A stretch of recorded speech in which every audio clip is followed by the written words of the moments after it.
todas y todos muy bienvenidos y bienvenidas a esta nueva sesión de nuestros coloquios IDS. Hoy tenemos el gusto de escuchar a una nueva integrante que se suma hace poco, la profesora Claudia Pavón. Claudia es académica de la Escuela de Administración y, por supuesto, que del Instituto para el Desarrollo Sustentable en la Universidad Católica. Eh, y ella hoy día nos va a presentar algunas cuestiones que ella tiene preparadas para, precisamente para instancias más de divulgación y de acceso abierto a públicos diversos. Eh, Claudia viene desde el mundo de la ingeniería y ella básicamente su agenda de investigación se enfoca en estudiar cómo los negocios y la economía circular, ¿no es cierto?, la famosa economía circular, pueden ser soluciones a la crisis socioambiental que enfrentamos hoy en día como humanidad. Entre su área de investigación destacan el modelamiento y la medición del impacto de la economía circular, el emprendimiento y los nuevos modelos de negocios. Eh, Claudia es doctora en Environmental Sciences por la Universidad de Wageningen en los Países Bajos. Tengo entendido que ya no se dice Holanda. Eh, y nada, y muy contento y contenta de escucharte, Claudia, y conocer más tu investigación y cómo estás pensando la cuestión de la sustentabilidad. Tenemos una hora, o sea, tenemos hasta la una, así que yo sugiero, si quieres yo te aviso cuando lleves, la idea es que sea de media hora, si quieres yo te hago un aviso cuando lleves. Ya, dale. Yo no sé si vaya a durar media hora, pero Mejor, correré. mejor para dejar, ya vamos viendo, ya, te dejo todo tuyo, Claudia. Muchas gracias. Bueno, muchas gracias a todos. Gracias, Manuel, por la presentación. Eh, como menciona Manuel, bueno, yo vengo aquí a mostrarles mi investigación, que es la unión de varios mundos. Quise enfocar la presentación más que en un paper en particular, en contar un poco mi historia de investigación, porque creo que mucho de lo que también hacía antes es muy interesante en este grupo y bueno, y de alguna manera también lo sigo haciendo. Entonces quiero dar más como un scope amplio en esta primera presentación en el IDS. ¿Sí? Como decía Manuel, yo estoy tanto en el Instituto de Desarrollo Sostenible como en la Facultad de Economía y Administración. No me deja pasar, ya. Bueno, primero les iba a contar un poquito acerca de mí, pero bueno, ya Manuel dio un poco mi background. Soy ingeniera industrial, magíster en ciencias ambientales de la Universidad de Wageningen en Holanda y PhD también de la misma universidad. Hice una titulación doble en análisis de sistemas ambientales y Production Ecology and Resource Conservation, como conservación de recursos naturales. Y, y bueno, en mi vida académica les voy a contar ahorita un poco. Es una intersección entre el manejo de recursos, más que todos los biorecursos, ¿cierto? Los conectados con la vida, con nuestros ciclos de nutrientes, de carbono, de nitrógeno, de fósforo.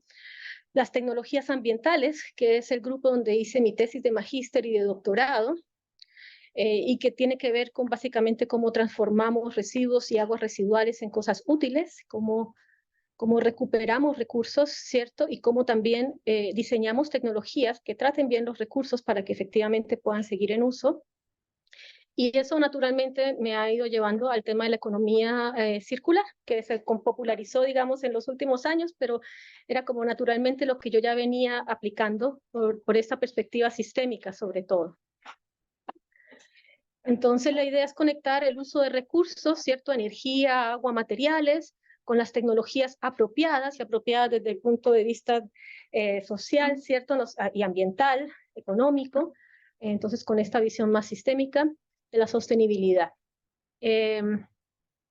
Y el uso de distintas herramientas, sobre todo herramientas de análisis de sistemas ambientales, para poder diseñar y para poder comparar soluciones a problemáticas ambientales.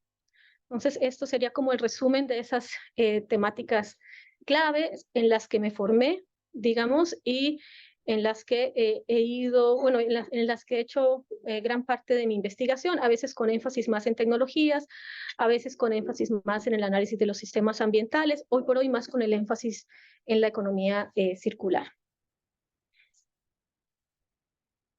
Y bueno, y todo con la idea de que podamos tomar decisiones adecuadas y comparar estas soluciones que generalmente nos llevan a resultados complejos. Las problemáticas ambientales son complejas y por lo tanto comparar soluciones también es algo complejo. Y la idea es abordar eso. Algunas palabras claves en línea con los que les conté.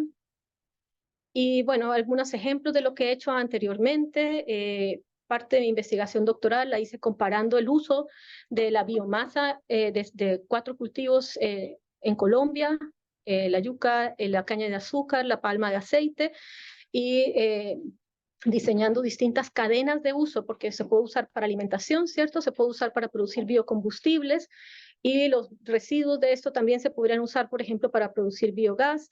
Entonces, la idea era comparar distintos usos de esos recursos agrícolas y también distintas maneras de cerrar los ciclos. ¿Qué pasaría si los residuos del bioetanol vuelven al campo? ¿Cuáles son los impactos? Siempre como con un enfoque sistémico.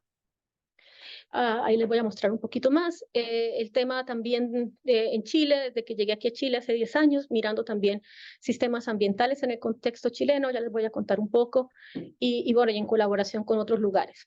También tal vez interesante contarles, parte de lo que yo hice en mi vida pasada fue investigación bien aplicada y en el fondo como tercera misión, diseñar y construir un ecoparque en Peñalolén, desde conseguir los fondos, ¿cierto? Con Aguas Andinas, COPEC, Metrogas participaron del proyecto, diseñarlo con otras personas de la Universidad Adolfo Ibáñez, donde estaba en ese momento, construirlo y ponerlo en marcha.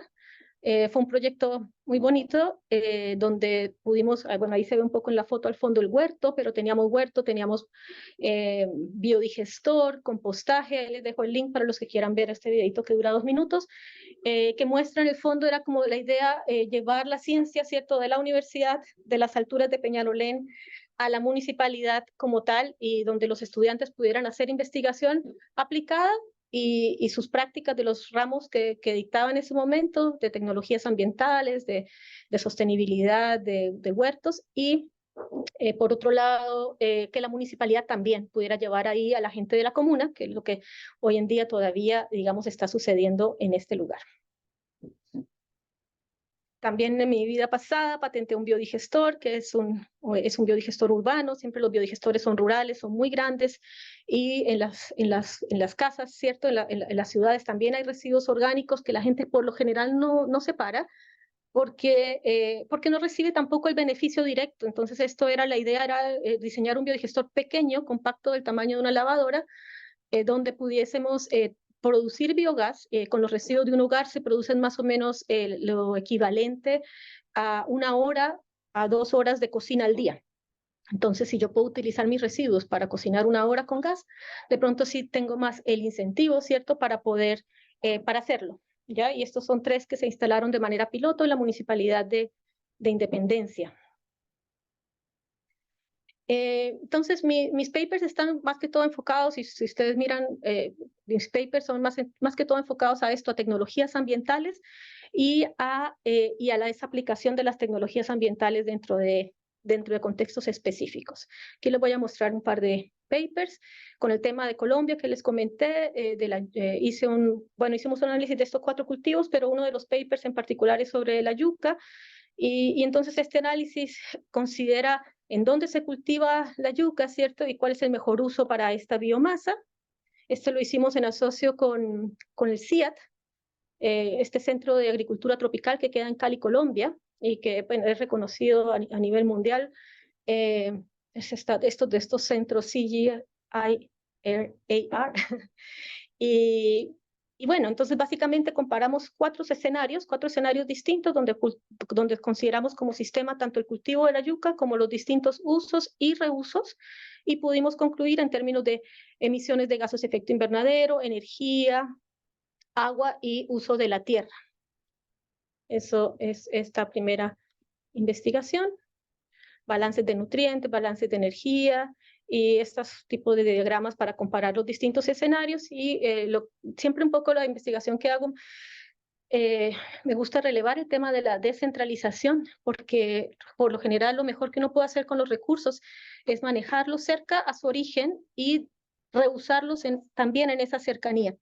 Y en este caso en particular, efectivamente, los escenarios descentralizados donde los agricultores producían la yuca y podían además ellos mismos producir bioetanol a pequeña escala y reusar el resto, eh, tanto del cultivo como de la destilación de la caña, de la yuca, perdón, para producir su propia energía, era el escenario más adecuado. Entonces, con este paper, en el fondo, uno demuestra que con estos 4 indicadores, el escenario descentralizado de pequeña escala es el más interesante. Este es otro paper que hicimos en el año 2019-2018. Se hicieron, aquí estamos combinando también un poco el análisis de los recursos, en este caso los recursos de la comuna de Peñarolén, mirando los hogares, ¿cierto? Los hogares como lugar donde entran recursos, entran alimentos y salen orina, sale heces, salen residuos orgánicos. Entonces, como ese ciclo de carbono, nitrógeno y fósforo, ¿cómo sucede en una localidad específica? Y cómo podríamos, ¿cierto?, potenciar el cierre de los ciclos a nivel territorial, considerando que hoy por hoy pues todos los nutrientes que ingerimos van o a una planta de tratamiento de aguas o a un relleno sanitario o por ahí. Entonces aquí más o menos este es como el tipo de análisis que uno hace, un análisis de flujo de materiales, ¿cierto? Donde miramos los recursos totales, pero también el nitrógeno, el fósforo, el carbono por aparte. Miramos dónde entra, cuánto sale, cuáles son los destinos en el escenario base, y después en los escenarios propuestos, que en este caso eran 6, miramos qué pasaría si hacemos biogás con los residuos, qué pasaría si hacemos vermicompostaje, qué pasaría si hacemos compostaje, qué pasaría si reusamos la orina, que este es un tema que está hace rato tecnológicamente, digamos, ya sabemos que funciona, que es producir estruvita a partir de la orina, que es un fertilizante sólido que perfectamente puede aplicarse en el campo, pero que tiene por ahora unos altos costos energéticos y todavía también económicos, y no, eso lo hace todavía no competitivo con los fertilizantes tradicionales, si lo compara uno con solamente el aspecto económico y energético, pero tiene obviamente otras ventajas, que es dejar de importar esos nutrientes, ¿sí? Entonces, comparamos eso y aparte hicimos entrevistas. Básicamente entrevistamos a gente de la comuna y les preguntamos, bueno, ¿usted qué estaría dispuesto a hacer? En esa época todavía no se hablaba de la ENRO. Yo creo hoy por hoy esto sería súper relevante, porque lo que les preguntamos es básicamente, ¿lo quiere hacer en su casa, si quiere hacer compost, o lo quiere hacer centralizado? Y los findings, bueno, ahí hicimos, cruzamos entonces esta información más cuantitativa con la más cualitativa. Medimos distintos indicadores, hasta qué punto podemos cerrar ciclos, hasta qué punto podría ser autosuficiente la comuna en términos de nutrientes, porque se ocupan ciertos nutrientes para las áreas verdes, pero también para las mismas casas, y cuántos recursos nos sobran para exportar. Entonces, por ejemplo, aquí concluíamos que podemos alimentar 100 hectáreas de nutrientes solamente con los residuos de una comuna. O sea, lo que estamos es, digamos, evidenciando que tenemos una sobreconcentración de nutrientes en las ciudades, mientras en el campo, digamos, estamos importando, ¿cierto? Y esto era como el análisis para una comuna en particular.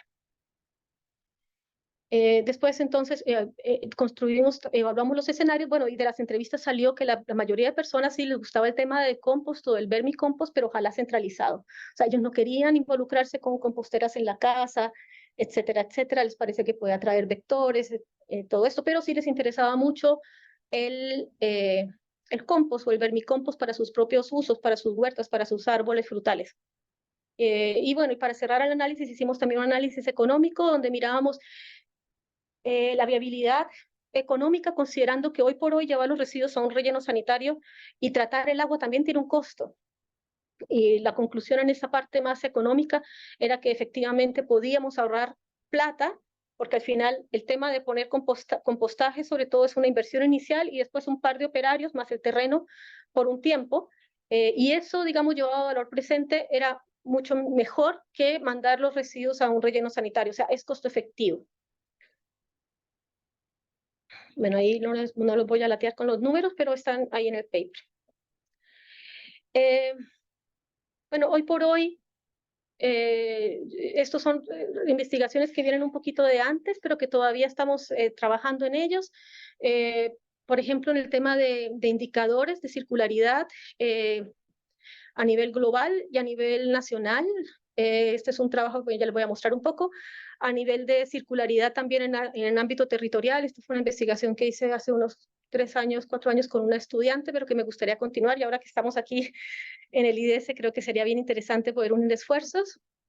Y este trabajo doctoral, que fue con el que publiqué un paper hace poco con mi estudiante y que también sigue. Entonces les voy a mostrar un poquito también de eso.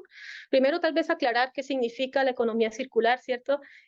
O cómo, digamos, uno lo puede mirar. Yo creo que la definición más fácil de entender y también la más popular es la que dio hace un tiempo la Ellen MacArthur Foundation y que ha sido como el punto de partida para muchas otras investigaciones. Y es básicamente es un modelo, ¿cierto?, donde los negocios se hacen pensando en que los recursos se puedan regenerar. Entonces, en el fondo es dejar de jalanear solamente recursos del entorno, ¿cierto?, sino cada vez traer menos recursos a nuestros sistemas. Ese es el objetivo realmente de la economía circular y para eso podemos hacer distintas cosas. Por un lado, disminuir la demanda como tal. Por otro lado, hacer estos ciclos o estos loops que se ven acá, que es como lo que generalmente las personas consideran como circular, que es recircular, pero recircular es solamente un pedacito de la historia, uno puede dejar de usar, que es más interesante, ¿cierto? Y por último es hacernos cargo de las externalidades, porque incluso cuando estamos recirculando vamos a tener externalidades, ¿cierto? Si yo reutilizo un plástico para, por ejemplo, empacar alimentos, pero esto está generando también, no sé, emisiones tóxicas para quien lo consume, igual estoy teniendo un impacto. Entonces, por más circular que sea, ¿cierto? O que siga los principios de la circularidad, no necesariamente es lo más adecuado si uno usa un set de criterios, digamos, más amplio, ¿cierto? Y algo que a mí me ha interesado mirar ahí es precisamente eso, cómo estamos midiendo la circularidad, porque muchas personas, empresas, ¿cierto?, se miden a partir de cuánto estoy reciclando, por ejemplo, pero hay otro montón de cosas que habría que medir para saber si algo realmente es sostenible o no lo es, o es más cercano a la sostenibilidad. En el tema de los indicadores macro, este es un paper que todavía tenemos que terminar, lo estamos haciendo con mi esposo hace 2 años, que es hacer cómo será la medición macroeconómica de la circularidad, considerando lo más simple que son las 3 Rs. Entonces, ¿cómo podríamos modelar, cierto? Y cómo podríamos cambiar también la manera como se enseña la macroeconomía. Él es profesor de macroeconomía, que hoy por hoy todavía no integra la enseñanza de la economía circular dentro de la macroeconomía. Entonces, es como cambiar este modelo de Solow, que es el modelo famoso macroeconómico con el que se enseña macro, y poder integrar el tema de los recursos con una visión más amplia, y no es que no son infinitos, ¿cierto? Esta flechita de entrada viene de algún lado, ¿cierto? Y hay mucho más que decir al respecto. Es un paper más de modelamiento. Este es otro trabajo que hice el año pasado con una fundación que se llama Circular Economy. Con ellos ellos miden la circularidad a nivel global desde hace como 7 años, tienen ya varios reportes de circularidad. Yo trabajé en el del año pasado, pero ellos miden circularidad con base en ese ciclo, en el principio 2, cuánto vuelve al sistema. Entonces, hoy por hoy somos 7% circulares porque solamente vuelve al sistema un 7% de los recursos. Sin embargo, y bueno, y esta es la propuesta, ¿cierto? Y el paper que estamos sacando para los próximos mediciones es poder integrar la medida de la circularidad, no solamente mirar cuántos recursos se usan, ¿cierto?, sino el impacto en, por ejemplo, en el global change, los planetary boundaries, teniendo como un punto intermedio los ciclos. Entonces, ¿hasta qué punto la recirculación de materiales permite cerrar los ciclos, y a partir del cierre de ciclos, hasta qué punto impactaríamos positivamente los límites ambientales? El reporte del año pasado ya incluyó esta parte de los límites ambientales, y la idea es que los próximos reportes empecemos a incluir estas capas intermedias. Aquí, en el fondo, resaltar que desde donde viene el cambio es desde las estrategias que hacen las empresas, ¿no?, para poder cambiar. Entonces, si una empresa cambia su modelo de negocios, cambia su estrategia, desde ahí, o una ciudad, ¿cierto?, podemos empezar a ahorrar recursos, y el ahorro de recursos nos lleva a restaurar los ciclos. Esa es un poco la lógica que hay detrás de este framework. Este es el trabajo de Villarrica, que fue un trabajo también territorial, así un poco como el de Peñalolén, ir y mirar, en este caso, también un problema con los nutrientes, ¿cierto?, que sabemos, la eutrofización del lago Villarrica. Varias universidades han trabajado en en mapear esos nutrientes. Eso fue nuestro punto de partida, mirar cuál es el origen, cuál es el destino de esos nutrientes, retomando, digamos, estudios que ya existen en la materia, y después nuestro aporte era mirar cómo podríamos mejorar ese cierre de ciclos a partir de tecnologías ambientales. Sí, ese es el estado, digamos, del lago, con un efecto toxicológico importante. Entonces miramos tanto la parte de los condominios como la parte de la piscicultura, que son como las dos fuerzas, las dos presiones ambientales más grandes sobre el lago. Y bueno, y estos son mapas que ya existen, digamos, de dónde viene esa contaminación. Y lo que hicimos fue la primera parte de una investigación que queremos continuar, que es mirar distintos tipos de tecnologías y mirar la manera y entrevistar stakeholders. Entonces aquí también hicimos un poco como en Peñarolén, unir ciclos con stakeholders, mirar hasta qué punto las empresas que están ahí quieren invertir o no en tratamientos, qué tratamientos ya tienen, y también hablar con los condominios, con las personas que están a cargo de los tratamientos in situ. Mirar la viabilidad de algunas tecnologías. Estos aquí es un par de ejemplos. Por ejemplo, los wetlands, floating wetlands, que son estos humedales flotantes que pueden captar nutrientes directamente del lago, o este tipo de unidades que están esto es en Holanda, donde son básicamente biodigestores, más unos sistemas de rotación, y bueno, son varias tecnologías integradas en unidades que flotan y que pueden también tratar aguas. Bueno, ahí esto todavía no está publicado, pero la idea es cuál sería poder llevar estos resultados, donde ya mapeamos distintas tecnologías, sus entradas y sus salidas, a poderlo llevar, por ejemplo, a proyectos piloto, y a la posibilidad, que es lo que está acá, y a la posibilidad después de diseñar modelos de negocios a partir de esas empresas que no están instaladas y o que están instaladas pero todavía no hacen o ese tipo de tratamientos. Y bueno, y hoy por hoy bueno, yo sigo trabajando en el fondo en este tema que es desde los nutrientes, ¿cierto? La motivación de trabajar en nutrientes es que, bueno, son uno de los planetary boundaries, ¿cierto? El nitrógeno, el fósforo se pierden en el ambiente. La cantidad de nitrógeno que ha fijado el ser humano es 4 veces la cantidad natural que circula, digamos, pensando en los fertilizantes, ¿cierto? Que es como de donde viene todo el problema, esta fijación de nitrógeno de la atmósfera. ¿Y cuál es la interesante? Lo interesante es que las ciudades tienen esos nutrientes y el campo los necesita. Entonces, ¿cómo podemos integrar, digamos, ese campo-ciudad? Sigue siendo, digamos, de interés. Eso se lo voy a dejar para que lo miren por lo de la media hora. Pero básicamente este fue el paper que se publicó hace poco en ese tema, donde miramos hasta qué punto las ciudades estarían listas para recircular nutrientes, mirando factores tanto cuantitativos como más cualitativos, de knowledge base, el soporte institucional, etcétera, y rankeando estas ciudades, mega ciudades, digamos, suramericanas, en función de estos factores. Este fue ese paper, y ahorita estamos en el segundo trabajo. Bueno, y aquí se creó un indicador, digamos, que es este Nutrient Circularity Capacity, que es como un índice que conjuga todos estos factores. Y el trabajo de mi estudiante continúa. Ahora estamos mapeando solamente Santiago. Y otra vez, digamos, la idea es combinar factores técnicos con factores actores, ¿cierto? Entonces mapeamos los flujos, entrevistamos personas y mapeamos también dónde están esos flujos. Esto es un poco Strategic Nutrient Flow Analysis, es como el origen de esta literatura que hemos también adaptado para el tema de la economía circular urbana. Hay algunas referencias para el que quiera mirar más.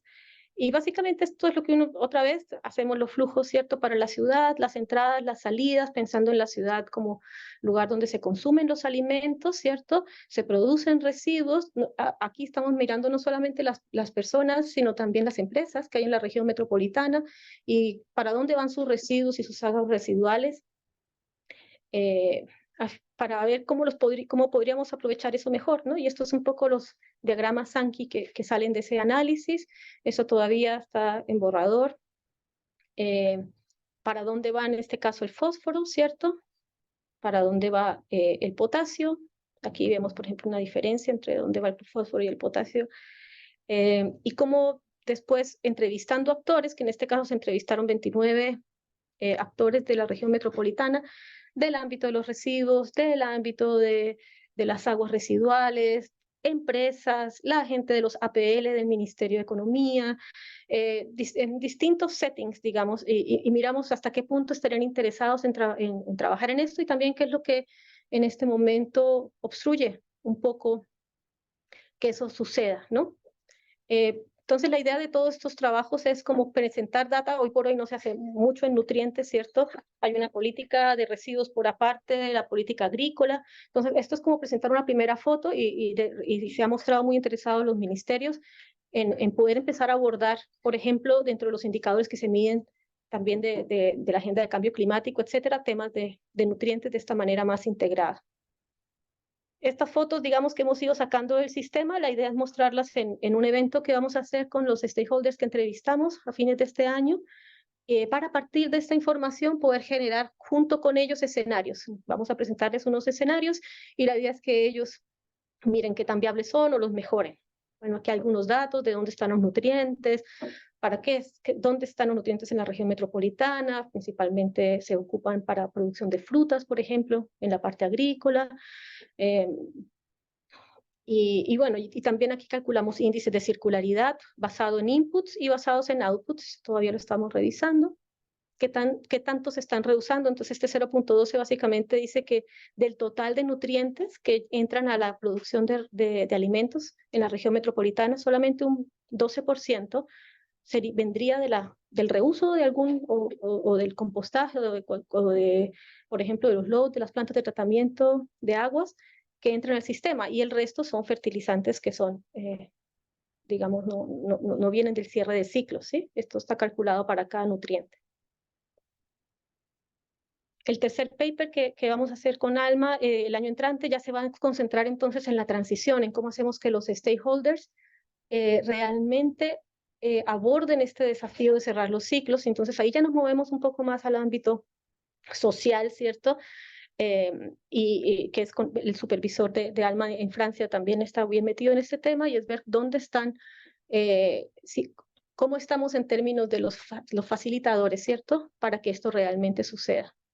Entonces, en este caso, la información, ¿cierto?, se convierte en un instrumento para.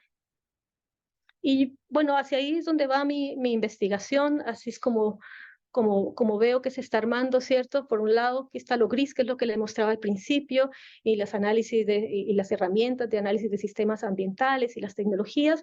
Y hoy por hoy, desde el business, ¿cierto? Desde la Facultad de Economía y Negocios, y también con todas estas investigaciones que cada vez caen más en cómo hacemos para que esto realmente se use, ¿cierto? Cómo facilitamos la transición sostenible.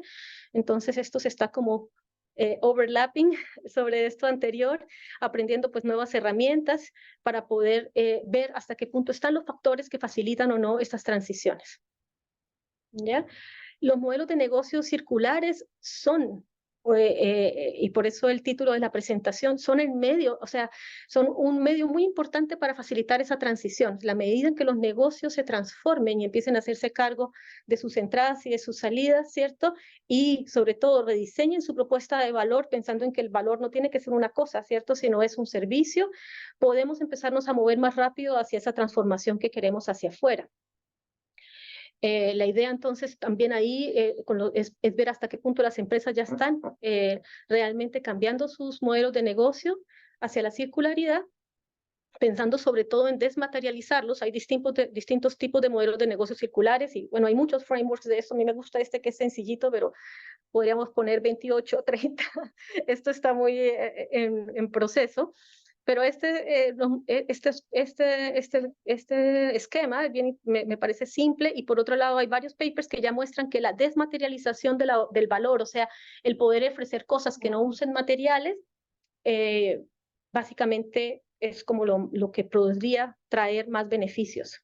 ¿Ya? ¿Cómo hacemos entonces para que eso suceda? Eso ya está sucediendo, y aquí algunos de los ejemplos que ya seguramente algunos de ustedes conocen. O sea, Patagonia ya no está dejando de vender las chaquetas, ¿cierto? Y está vendiendo el servicio de mantenértela en uso por más tiempo posible. A eso apunta el tema de la desmaterialización. Todos los diseños modulares también apuntan a esa desmaterialización.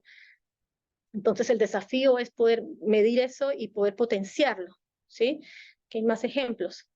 ¿Y por qué? Porque el reporte este que les decía del año pasado ya se midió que si nosotros logramos desmaterializar los alimentos, la construcción, la manufactura, podemos empezar a impactar de manera positiva los 9 planetary boundaries, como se ve acá.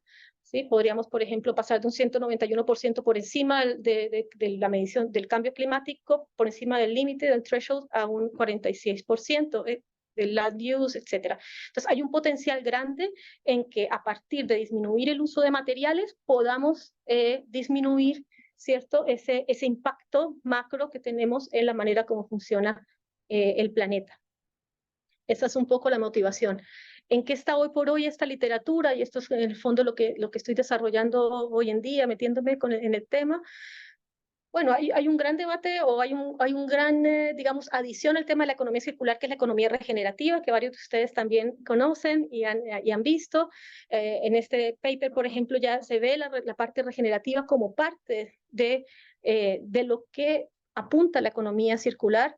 Y el gran valor, ¿cierto?, de estos modelos de negocios circulares o regenerativos es que los stakeholders ya no son solamente las empresas o sus directores, ¿cierto?, sino que es la naturaleza, la sociedad, etcétera. Entonces, uno podría, por ejemplo, en este esquema, que es bien interesante, crear valor para todos estos stakeholders, pensando en que el modelo de negocio captura valor, propone valor y también lo crea y lo lleva. Entonces, en el fondo es empezar a diseñar negocios que puedan cumplir con todos estos criterios. Para que eso suceda, también, digamos, ya hoy por hoy hay varias investigaciones que muestran cuáles son los factores claves. Y aquí es donde poco se entiende por qué todo esto que ha sido mi historia anterior en investigación es, por ejemplo, uno de los factores más claves para que las empresas cambien. O sea, para que las empresas cambien necesitamos que las empresas empiecen a medirse y a considerarse desde una perspectiva de ciclos. Desde adentro, digamos, comienza el cambio, ¿cierto? Y que pudiesen usar estas herramientas como las que yo les he mostrado y las puedan poner al servicio de la organización. Eso junto, ¿cierto?, con cambios en estrategia y cambios en cultura organizacional, digamos, son factores que hoy por hoy se ven como los factores críticos para que los modelos de negocio realmente cambien. Bueno, aquí también en este paper también muestran ese vínculo entre el análisis de ciclo de vida y el cambio de los modelos de negocio circulares. Entonces, hoy por hoy, por ejemplo, algo que estamos viendo con Eduardo es poder llevar esto, tema del cambio de la propuesta de valor en los negocios regenerativos, en agricultura en particular, poder ver cómo ha sido la transición hacia la agricultura y la ganadería regenerativa en la industria del vino, en la industria, en la ganadería, donde ya hay ejemplos, ¿cierto? Y ver hasta qué punto estos drivers que están señalando literatura se están cumpliendo aquí en Chile y cómo podemos potenciarlos para que el cambio, ¿cierto?, sea mucho más rápido y más efectivo. Eso es básicamente lo que les quería contar. No sé cómo estuve con el tiempo. Súper, ¿eh? Corrí. Eso. Excelente, súper bien, Claudia. Muchas, muchas gracias por mostrarnos tu trabajo. Súper interesante, súper complejo, o sea, la riqueza de metodología, súper súper interesante. Así que dejo abierto el piso para preguntas, para comentarios, para sugerencias, reflexiones. No sé si allá presencial, aquí, a ver. Voy a poner aquí para poderlos ver. Jonathan, perdón.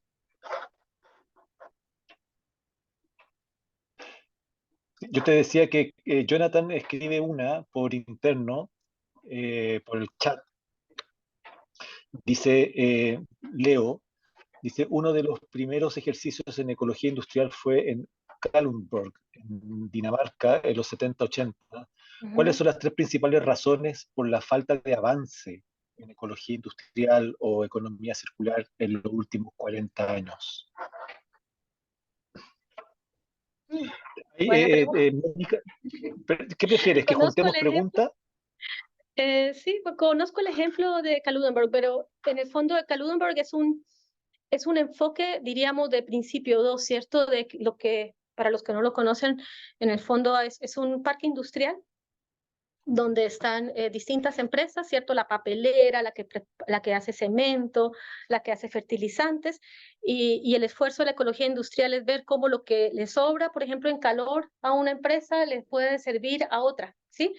Ahí estamos haciendo un enfoque circular, pero solamente desde el principio 2, es decir, cuando ya tengo el residuo, veo qué hago con él, ¿no? La economía circular es más desafiante porque propone el rediseño tanto de los productos como de los procesos, como del mismo modelo de negocios de la empresa. Entonces, digamos que no sé si por ahí va hoy por hoy el desarrollo en economía circular, en que siendo bonito, ¿cierto? Y siendo bien práctico que las empresas se agrupen para que puedan compartir sus recursos de mejor manera. Hoy por hoy lo que se plantearía es poder rediseñar, por ejemplo, que usemos concreto porque ocupa mucha energía, etcétera, y más bien rediseñar el modelo de negocios de concreto o la materialidad, etcétera, etcétera. Sin decir que el tema de que se pongan las industrias en un solo lugar no siga siendo algo interesante. Perfecto, gracias. Claudia, ¿qué prefieres? ¿Que juntemos preguntas? Porque está Mónica y Pancho Urquiza. ¿Prefieres que te las hagan las dos juntas y después tú respondas las dos o una por una? Yo creo que una por una, porque me imagino que vienen de dos ámbitos bien distintos. Perfecto, entonces, Mónica, Hola, buen día. ¿Me escuchan? Sí, Sí, parece muy que bien. sí. Sí, ok, muchas gracias, Claudia. Muy interesante todo lo que presentaste. Y es un mundo que tengo una pregunta quizá un poco más general porque es algo que no conocía lo que presentaste y que sí te felicito porque se ve que lo realizas de una manera excelente. Mi pregunta es, ¿cómo se puede aplicar el ejemplo 2? Tú partiste con un ejemplo 2, pues eso es lo que alcanza a notar, a lo que es, por ejemplo, el uso de enmiendas como como el problema que nosotros abordamos respecto al uso del guano, a lo de la disposición, ¿cierto?, de residuos orgánicos y los antimicrobianos. ¿Es factible tener una mirada como esa? Tú, me parece que en ese ejemplo contabas cómo los distintos usos, cuál era el más eficiente o hacia dónde se iban, ¿cierto?, los distintos residuos, qué camino tenían o qué generaban. Eso es una mirada, por llamarlo así, teórica que ustedes realizan y después dan la opinión de cada uno de los casos. ¿Es factible aplicarlo, por ejemplo, al problema que nosotros estamos también abordando, que son los antimicrobianos en suelos? Sí, gracias, Mónica. Bueno, ayer que ustedes presentaron ahí, Vivi, que tenemos muchas cosas que podemos hacer en conjunto. En el análisis que yo hago hasta ahora, yo no meto la parte toxicológica, así que podría ser una buena adición a lo que se hace. Si tu pregunta va desde el punto de vista de que es factible tecnológicamente, sí, cierto, es viable. Tenemos vermicomposteras, composteras funcionando a nivel urbano. Es factible a nivel económico, también fue lo que dijimos. Ahora que se haga, bueno, hoy por hoy está la ENRO, que es esta Estrategia Nacional de Residuos Orgánicos que está básicamente obligando que los municipios se hagan cargo de los residuos orgánicos con metas al 2030 y al 2040. O sea, los municipios lo van a tener que hacer. Lo van a tener que hacer y hoy por hoy ya están haciendo este mismo tipo de análisis en el sentido de ver hasta qué punto lo van a centralizar o van a darle composteras a todo el mundo.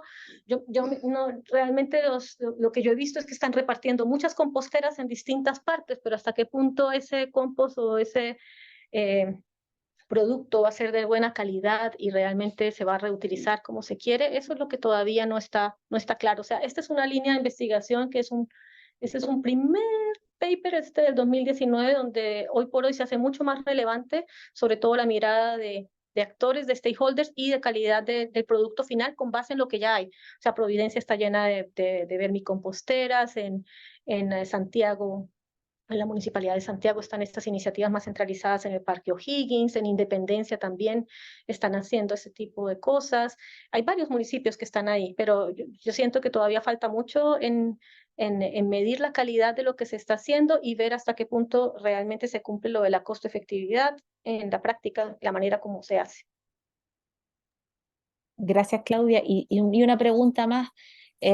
Cuando mostraste el ejemplo de lo del lago Villarrica, bueno, esa es una problemática que en algunas ocasiones, ¿cierto? Le hemos conversado, pero eh, no la hemos abordado de la certeza que tenemos que el fósforo de los fertilizantes también tiene algo que ver o tiene alguna influencia. Y esto que presentaste sobre los floating wetlands o los biodigestores que se aplican allá en Holanda, ¿hay alguna posibilidad que esto se lleve a cabo? ¿Hay conversaciones ya avanzadas en ese sentido? No, la idea, esta investigación, como te digo, se terminó hace un par de años y no ha habido continuidad. O sea, necesitaríamos tener estudiantes y la presencia de nuestros colegas en Villarrica, ¿cierto? Manuel, Gonzalo, para que ojalá podamos hacer un proyecto y llevarlo al siguiente paso. En el fondo hay un plan, ¿cierto? De descontaminación, pero hay todavía mucha insatisfacción de lo que yo conozco, Manuel, en el fondo de que sí hay una intención, pero en la práctica no se están viabilizando las inversiones para que realmente se ataquen los problemas más de raíz. Entonces, los condominios tienen tratamientos que son incompletos, al igual que la salmonicultura. Poder dar incentivos, mirar, por ejemplo, este willingness to pay, poder poner iniciativas pilotos, ¿cierto? De estos, por ejemplo, poder usar, una de las cosas que veíamos era poder poner un post-tratamiento en los condominios. Los condominios tienen un tratamiento, pero que es incompleto. Si ponemos constructed wetlands o si ponemos buffer reactors, que son unos reactores anaerobios, uno podría disminuir la carga de esos emisarios al lago. Y con los fisheries también identificamos las tecnologías que podrían ser útiles. Como llegamos a esta parte social, nos falta todavía el análisis económico y los pilotos, digamos, poder tener un laboratorio ya in situ donde pudiéramos hacer y demostrar cosas, ¿no?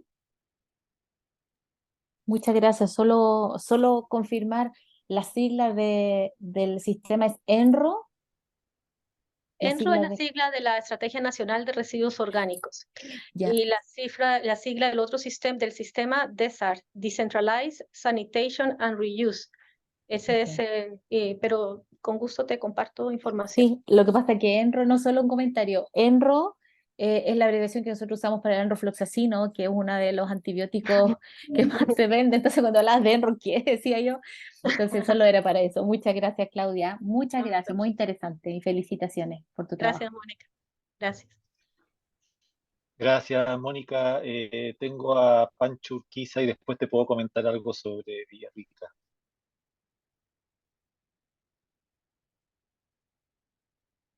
Ah, perdón.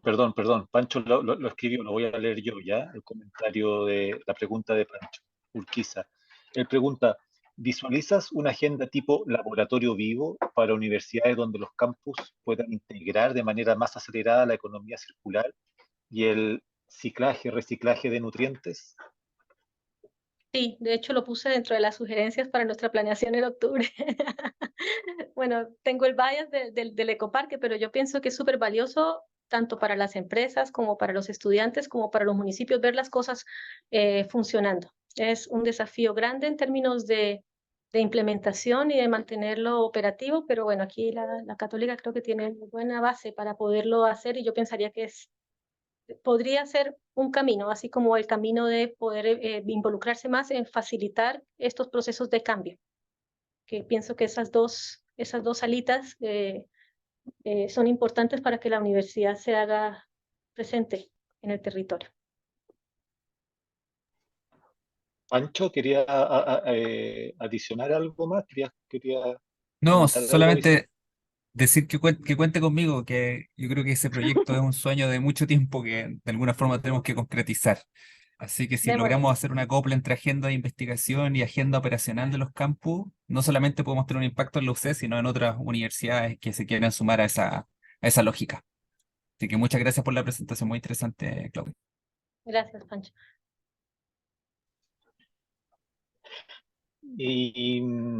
Creo que no hay nadie más, así que me voy a tomar la libertad de, mm, de comentarte. Bueno, súper interesante, Claudia, muy interesante, sobre todo el tema de Villarrica, sobre el cual he estado investigando yo, el plan de descontaminación de acá del lago.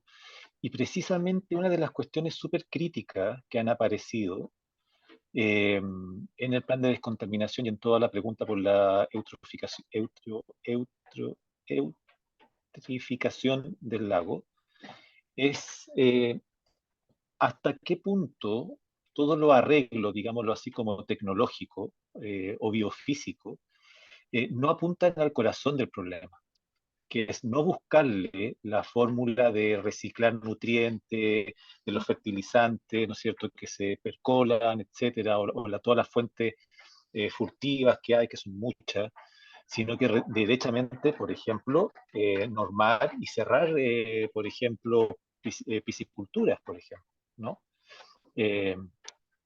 También hay una cuestión bastante severa entre los incentivos que da INDAP, por ejemplo, que son a través de semillas y fertilizantes, pero esos mismos fertilizantes, ¿no es cierto? O sea, hay como un suerte de conflicto de política pública. En fin, entonces, tal vez una pregunta sería hasta qué punto estas soluciones circulares a veces pueden no apuntar al problema estructural, sino que mantener el proceso, un proceso que a lo mejor es el proceso que hay que intervenir de manera más definitiva. Las perspectivas circulares más bien permiten que siga existiendo, ¿no? Sin ir a las causas basales del problema. O sea, yo creo que, gracias Manuel, súper buena la pregunta.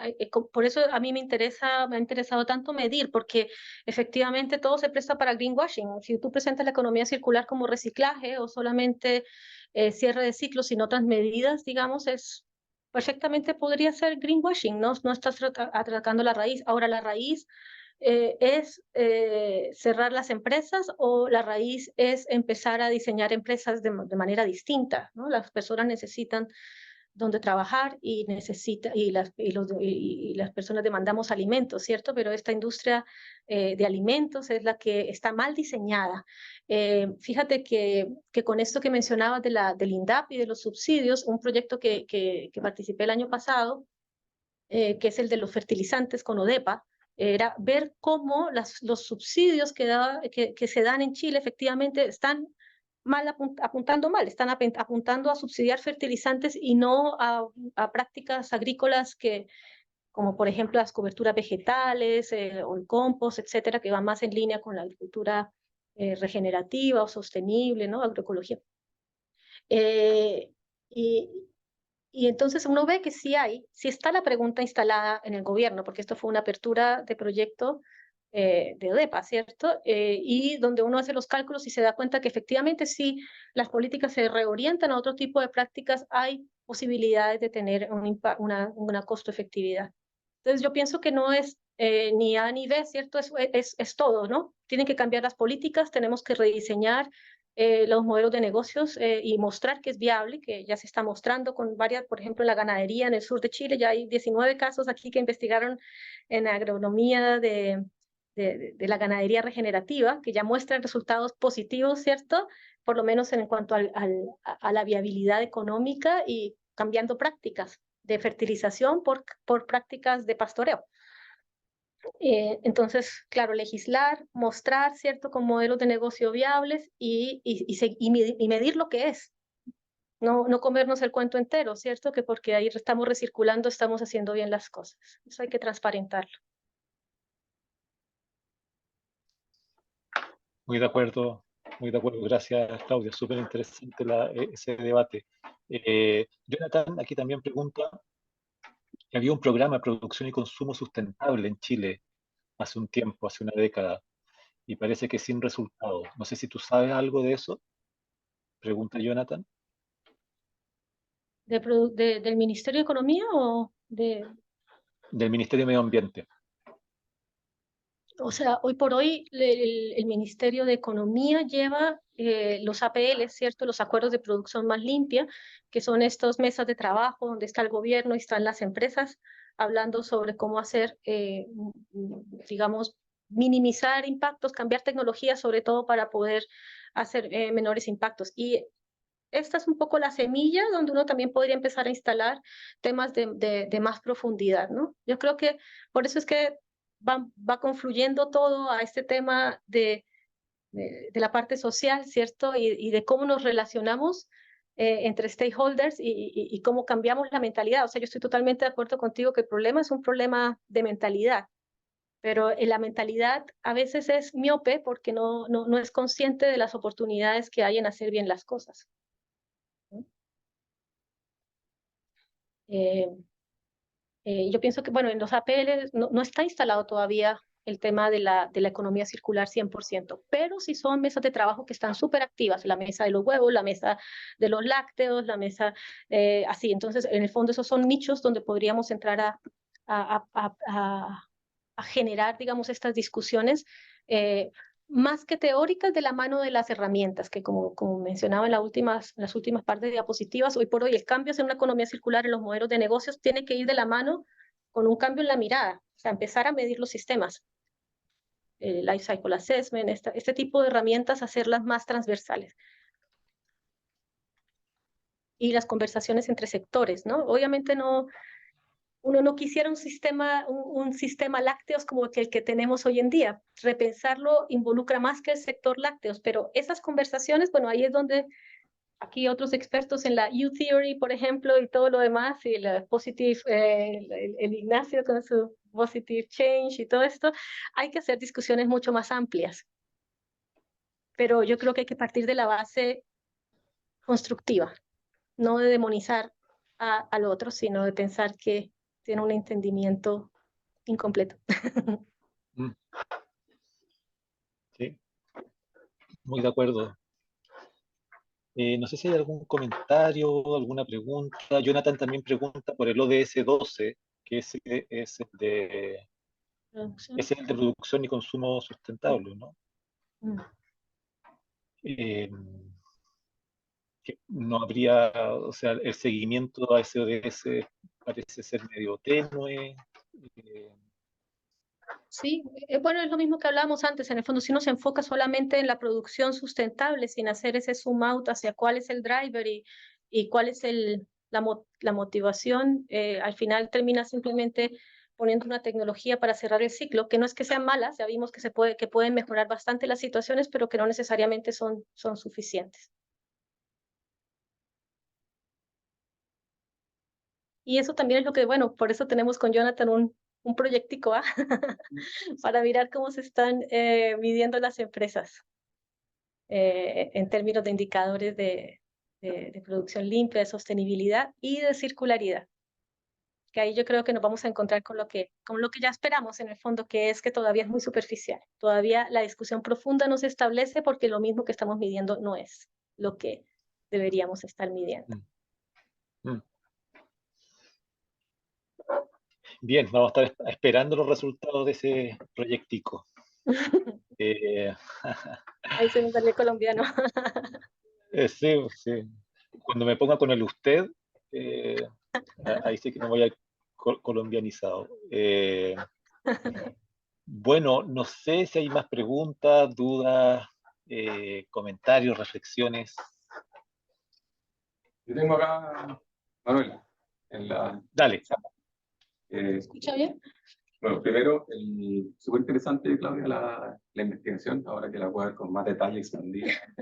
Creo que hay cosas que en el fondo veo que hay potenciales de colaboración. Sí, Cosas súper interesantes. Una duda que tengo cuando contaste, por ejemplo, los ciclos de nutrientes de la ciudad, es cuando enviaste el artículo este que te aceptaron, o sea, leyendo el APRA solamente, parecía súper interesante. Mi pregunta, como no domino bien el tema, no sé cómo se hace este tipo de investigación, ¿cómo sacan la data, por ejemplo? Porque pienso que debe ser complejo ver como los ciclos de nutrientes de una ciudad. Entonces, ¿cómo tienen los datos? ¿Es buena la data que hay? ¿Tienes que adelantarla tú? ¿Cómo se desarrolla eso más en la práctica, metodológicamente? O sea, en el paper que ya está publicado, toda la data fue secundaria y no medimos los ciclos, no hicimos todo el material flow, sino que miramos como si estaban los enablers, como si estaban las condiciones dadas o no, y cuáles deberían ser. Y ahí entonces sí, ahí puedes ver en el anexo el trabajo que hizo mi alumna, fue un barrido, por lo menos de unos 70 documentos de política de cada uno de los países que miramos. Uno de los obstáculos que uno siempre ve es que se mide mucho a nivel país, pero no hay data a nivel ciudad tanto. Entonces, poder saber cuántos lodos se están produciendo en las ciudades, compost, dónde, su uso, menos. Entonces, a nivel macro, la escasez de data es uno precisamente de los grandes desafíos, pero el framework que proponemos no es solamente la parte cuantitativa, sino que tiene otros 3 elementos que son más cualitativos. Hasta qué punto hay instaladas capacidades de investigación, hasta qué punto hay instaladas proyectos piloto, por ejemplo, hasta qué punto hay mecanismos como Corfo para que estén patrocinando iniciativas de tipo bioeconomía o cosas así. Todo eso está como integrado dentro de ese framework, que era más como mostrar qué cosas deberían estar para poder empezar un proceso de tomarse más en serio los nutrientes. Y de eso surge, ¿cierto?, que Montevideo y Santiago serían los que tienen más presentes escritores. Y por eso el segundo paper es Santiago, donde efectivamente, gastando muchas de estas posibilidades, empezamos a entrevistar a los actores y ahí entonces uno puede mirar más profundo qué data hay. En Santiago hay mucha data y eso nos permite poder medir varias cosas, pero los sistemas no están muy integrados. Por ejemplo, el Ministerio de Economía con los APLs tiene un sistema de indicadores que casi ni se conoce y que no está necesariamente empalmado, por ejemplo, con el RET, que es este reporte ambiental que hacen las empresas, el reporte de sus efluentes, básicamente. Y ellos con esos reportes del Ministerio de Economía es que se hacen los reportes de cambio climático en la parte que tiene que ver con la producción, que tampoco está necesariamente empalmado con otras medidas, por ejemplo, el Ministerio de Agricultura, ¿no? El censo agrícola. Entonces, es tomar un poquito de todos lados, porque todavía, digamos, hay un desafío en integrar la información. Es muy time consuming. Y hay muchas cosas que también toca estimar en algún momento, como calcular con rule of thumb, ¿no? Como tanto por ciento de nitrógeno, en tanto, por ejemplo, cuántos son los nutrientes en los alimentos. Se necesitan estudios nutricionales que no siempre están disponibles. Entonces uno tiene que empezar como con la composición de los alimentos y una dieta más o menos cercana, empezar a estimar cuáles serían los nutrientes en esa dieta. Y yo te quería hacer una pregunta, como quizá un poco más acotada, pero ¿hay una relación respecto al, como por ejemplo, este tratamiento de residuos orgánicos domiciliarios a nivel ciudad y como el efecto que podría tener en el desarrollo de áreas verdes en la ciudad? Como en el sentido, porque escuché que muchas veces estos, cuando se hacían de forma centralizada, se ocupaban para la agricultura, más que para el desarrollo de áreas verdes como de uso urbano. Como, no sé si habrá algún estudio o alguna relación con eso. Ahí tengo una estudiante ahora de Holanda que está haciendo su tesis de grado en eso. Ella es de agricultura orgánica. Y ahí estamos descubriendo cosas, porque entrevistamos a una profesora de aquí de la UC, Alejandra Vargas, que es, tal vez ustedes la conocen, los que están en agronomía. Ella es de agronomía y está como en la parte de áreas verdes. Y ella nos decía, mira, realmente las áreas verdes no las deberíamos fertilizar, porque simplemente con lo que cae, ¿cierto? O con la poda, deberían poderse mantener. Entonces, el valor de los nutrientes que están en los residuos, más que para mantener áreas verdes, es para revitalizar zonas que estén erosionadas o que no tengan materia orgánica. Y en ese sentido, claro, hay mucho menos campo habría mucho menos campo para usar los nutrientes dentro de la misma ciudad, y más bien habría que pensar en llevarlos al campo, que en Chile más o menos estamos entre un 75 y 85% de los nutrientes para la agricultura se importan. Pues ahí hay un potencial gigante, Chile como potencia agroalimentaria, ¿cierto? Y sin pensar que necesariamente tenga que seguirlo siendo de la manera como lo es hoy en día, ¿cierto? Hay un rediseño sistémico que hacer importante, pero efectivamente los nutrientes deberían, ¿cierto?, volver a poder producir alimentos nuevamente.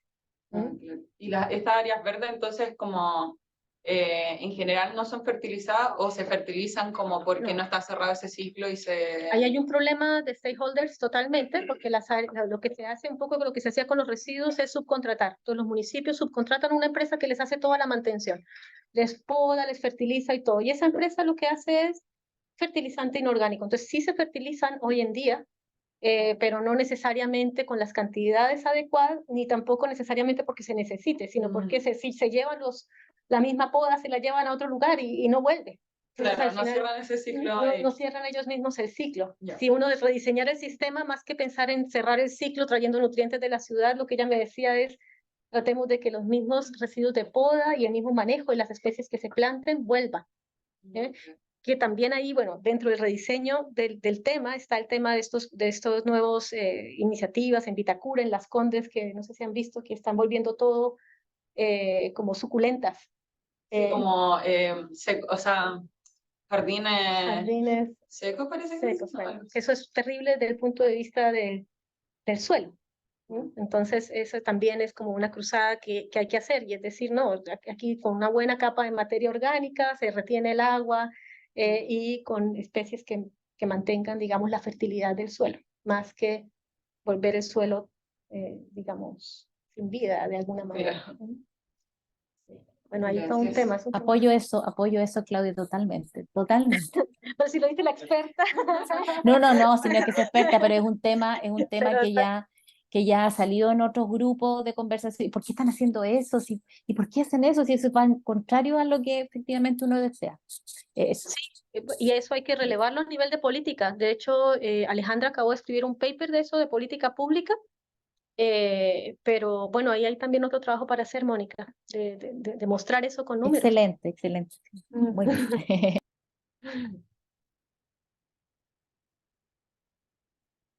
No sé si alguien más tiene alguna pregunta o... Yo veo 6 cosas en question and answers, pero no sé si eso Un es una comentario pregunta. solamente breve, que quizá Dani que está ahí presente puede precisarlo, pero en el curso que estamos ahora haciendo de diseño, futuro y sustentabilidad, el tema es áreas verdes y espacio y naturaleza en la ciudad, y vamos a organizar un seminario en el contexto del curso, y yo creo que sería ideal poder posicionar estos temas y lograr que asistan personas de estos municipios. Nosotros ya tenemos involucrados como socio comunitario a gente de Macul, de Renca y también de la Florida, van a haber personas interesadas, de la unidad de aseo ornato y medio ambiente, que yo creo que una forma de llegar como con este mensaje directamente a las personas que están tomando decisiones. Entonces, para tenerlo en mente, ahí quizás comprometer inmediatamente a Claudia, a Mónica que está ahí dando vuelta, quizás podemos preparar una sección que esté enfocado como en los temas, la importancia de reconocer los nutrientes y la forma en que se concibe el suelo en el diseño de estos espacios. Así que eso nomás como un aviso para tener en consideración. Sí, y de hecho invitar a las empresas también. El año pasado yo tuve unos estudiantes en mi curso de economía circular del MBA que eran de empresas que hacen cuidado de jardines, y ellos tienen un montón de costos que quisieran manejar también, distintos costos de riego, bueno, un montón de los fertilizantes mismos, y este estudiante hacía los cálculos y decía, mi empresa se va a ahorrar tanto. Sí, Solo con aplicar. simplemente lo hacemos distinto, y mirando también otras técnicas de agricultura regenerativa dentro de las áreas verdes. Entonces yo creo que convocar Sí, a todos los que empresa. tienen que rediseñar el sistema. Sí, me gusta, sí. Bueno, muchísimas gracias, Claudia, por tu presentación y a todos los que vinieron. Y los dejamos más que invitados al próximo coloquio el 24 de octubre, que va a estar a cargo de la profesora Juliana Viana. Súper, gracias por la invitación. Gracias. Nos vemos en